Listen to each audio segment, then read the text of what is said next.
To list a product on Facebook Marketplace, simply click List It, which opens up the listing creation UI on Facebook. Here you'll need to add product photos, enter the title, description, and other information.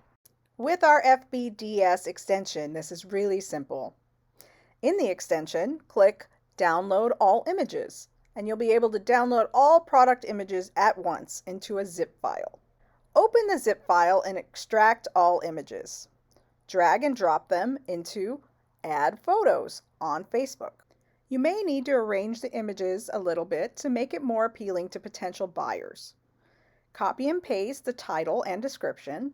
Set the price, category, and condition. You may modify the title and description to add a bit of personal touch and make it more accurate. For availability, if you're just starting out selling on Facebook Marketplace, we suggest setting it at 2. Once it's sold, add another one. This way you can be more active on Facebook. Being active will help get you more traffic and sales. You may add product tags to help potential buyers find your product. You may turn on Hide from Friends so your friends won't see you're selling something. Click Next. Here, make sure you choose Shipping Only for delivery method.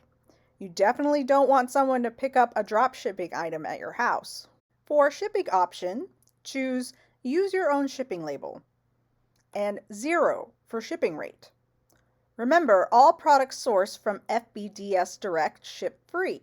Also make sure to check Turn on Free Shipping for this listing, which will help you get more traffic and sales. Click Next. Here we suggest turning off Allow Offers. Otherwise, you might get too many requests from potential buyers asking for a lower price. When you're done with all the steps, click Publish. You'll see the newly created listing at the top. Remember to enter the listing URL into the FBDS extension so that later on when orders are coming in, the extension can guide you through the fulfillment process. To do it, click Share on the newly created listing. Then copy link. Then paste it into the listing URL field in the FBDS extension. Then click Add. Note that multiple listing URLs can be added to the same product. You can view all listings under a product in the Listing Created tab. Congratulations! Now you've created a listing. Just repeat the same process and create more listings. The more listings you have, the more chance you'll get sales.